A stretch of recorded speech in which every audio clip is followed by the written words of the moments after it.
শিৱসাগৰত বিজেপিৰ ৰাজ্যিক সভাপতি দিলীপ শইকীয়া বিশাল ৰেলীৰে জিলা কাৰ্যনিৰ্বাহক লৈ আদৰিলে বিজেপিৰ ৰাজ্যিক সভাপতি দিলীপ শইকীয়াক ২৬ৰ বিধানসভা নিৰ্বাচনৰ ৰণকৌশল সন্দৰ্ভত আলোচনাৰ বাবে অনুষ্ঠিত শিৱসাগৰ জিলা বিজেপিৰ কাৰ্যনিৰ্বাহক সভা সাংবাদিকৰ সৈতে হোৱা মত বিনিময়ত সত্ৰ নামঘৰ ঐতিহাসিক স্থলসমূহৰ ওপৰত এটা পক্ষৰ ভয়ংকৰ আগ্ৰাসন চলা বুলি মন্তব্য কৰে ৰাজ্যিক সভাপতিগৰাকীয়ে প্ৰধানমন্ত্ৰী নৰেন্দ্ৰ মোদী আৰু মুখ্যমন্ত্ৰী হিমন্ত বিশ্ব শৰ্মাক জাতি ধৰ্ম বৰ্ণ নিৰ্বিশেষে সকলোৱে এই ক্ষেত্ৰত সমৰ্থন আগবঢ়াব লাগে বুলিও মন্তব্য কৰে ৰাজ্যিক সভাপতিগৰাকীয়ে অসমৰ সত্ৰসমূহৰ ১৫,০০০ বিঘা মাটি বেদখলৰ কবলত পৰা বুলিও সত্ৰ আয়োগে দাখিল কৰা প্ৰতিবেদন সন্দৰ্ভতো মন্তব্য কৰে দিলীপ শইকীয়াই আনহাতে গণতান্ত্ৰিক শাসন ব্যৱস্থাত নিৰ্বাচন খেলাৰ সকলোৰে অধিকাৰ আছে বিৰোধী পক্ষই নিৰ্বাচন খেলিব বুলি উল্লেখ কৰে শিৱসাগৰবাসী ৰাইজৰ সঁহাৰি দেখি শিৱসাগৰ জিলাৰ তিনিওটা বিধানসভা সমষ্টিতে বিজেপিৰ বিজয় নিশ্চিত বুলি গুৰুত্বপূৰ্ণ মন্তব্য কৰে ৰাজ্যিক সভাপতি দিলীপ শইকীয়াই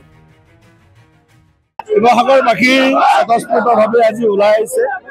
ভাৰতীয় জনতা পাৰ্টিৰ প্ৰতি শিৱসাগৰবাসীৰ যি আস্থা আৰু বিশ্বাস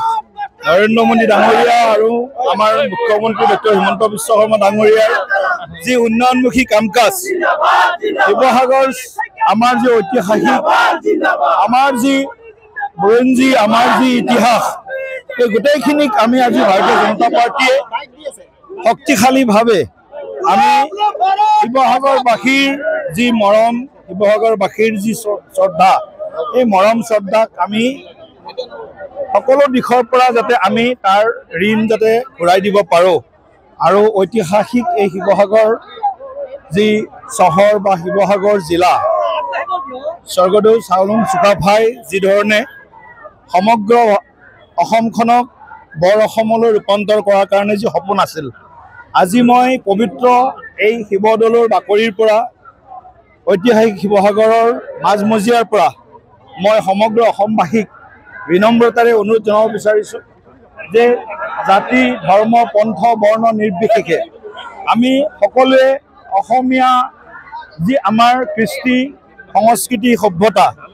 এই কৃষ্টি সংস্কৃতি সভ্যতাৰ ৰক্ষা কৰাৰ লগতে অসমখনক যাতে আমি সকলো দিশত শক্তিশালীভাৱে আগবঢ়াই লৈ যাব পাৰোঁ তাৰ কাৰণে এক আশা এক সংকল্পৰে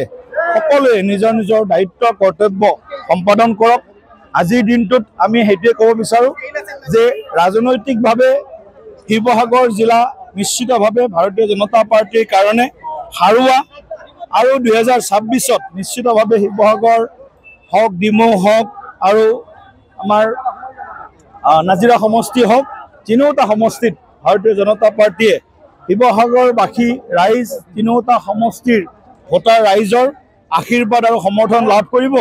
আৰু তাৰ ইংগিত আজি শিৱসাগৰত পাইছোঁ ইয়াতে ৰাইজৰ দলৰ সভাপতি অখিল গগৈ ইয়াতে নিৰ্বাচনত অৱতীৰ্ণ হ'ব বুলি কৈছে কি ক'ব চাওক যোনে নাথাকক বিৰোধী পক্ষত আমি গণতান্ত্ৰিক প্ৰক্ৰিয়াত সকলোৱে মানে ইয়াত তেওঁলোকে প্ৰতিদ্বন্দ্বিতা কৰিব আমাৰ ফালৰ পৰা শুভেচ্ছা দিব পাৰিম কিন্তু ৰাইজৰ যিটো মনৰ ভাৱ আমি বুটলিবলৈ সক্ষম হৈছোঁ এই মুহূৰ্তত বা আজি এই সময়ত ৰাজনৈতিক পৰিস্থিতিত এই শিৱসাগৰত ভাৰতীয় জনতা পাৰ্টীয়ে তিনিওটা সমষ্টিত নিশ্চিতভাৱে জয়লাভ কৰিবৰ কাৰণে ৰাইজৰ ওচৰলৈ যাব আৰু ৰাইজে তেওঁলোকৰ মনৰ যিটো ভাৱ যে আমাক শিৱসাগৰখনক আমি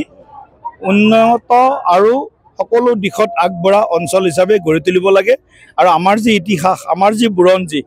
স্বৰ্গদেউ চাওলুং চুকাফাৰ পৰা আৰম্ভ কৰি এই গোটেই ৬০০ বছৰীয়া আহোম সাম্ৰাজ্যৰ যি আমাৰ ইতিহাস বৰ্ণিল ইতিহাস এই ইতিহাসক আমি কেৱল মাত্ৰ ৰাজনৈতিক দৃষ্টিকোণে চাব বিচৰা নাই আমি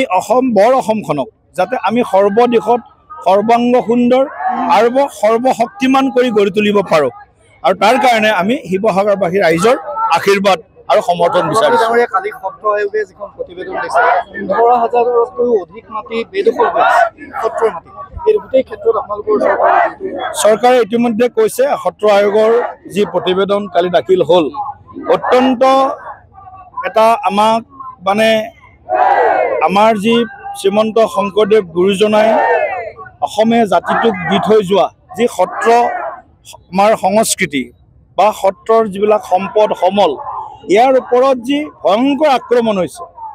আৰু আমি এটা কথা সকলোৱে জানো যে মাটি ভেটি আৰু আমাৰ সভ্যতা এই তিনিওটাৰ ওপৰত ভয়ংকৰ আক্ৰমণ হৈছে গতিকে এই তিনিওটা আক্ৰমণক ৰোধ কৰিব লাগিব সকলো অসমীয়াই মিলি অসমত থকা সকলো ভাৰতীয়ই মিলি সকলো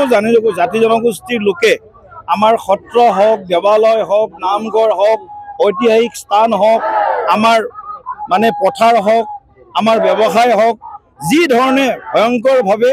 তেওঁলোকে আগ্ৰাসন চলাইছে এই আগ্ৰাসীসকলক আমি যাতে সকলোৱে মিলি অসমখনৰ যি অস্তিত্ব অসমৰ যি এটা সময়ত সৰ্বদিশত আমি বিভিন্ন ৰাজ্যতকৈ আমি বহুত আগত আছিলোঁ সেই ধৰণৰ পৰিৱেশটো ঘূৰাই অনাৰ কাৰণে আত্মনিৰ্ভৰ অসম আৰু স্বাভিমানী অসম নৰূপত নিৰ্মাণ কৰাৰ কাৰণে সকলোৱে আমি আগবাঢ়ি আহি এই চৰকাৰখনৰ বা ডাবল ইঞ্জিনৰ চৰকাৰৰ নৰেন্দ্ৰ মোদী ডাঙৰীয়া আৰু মুখ্যমন্ত্ৰী ডক্টৰ হিমন্ত বিশ্ব শৰ্মা ডাঙৰীয়া চৰকাৰক আমি সকলোৱে এই সময়ত সহযোগ কৰাটো উচিত বুলি মই বিশ্বাস কৰোঁ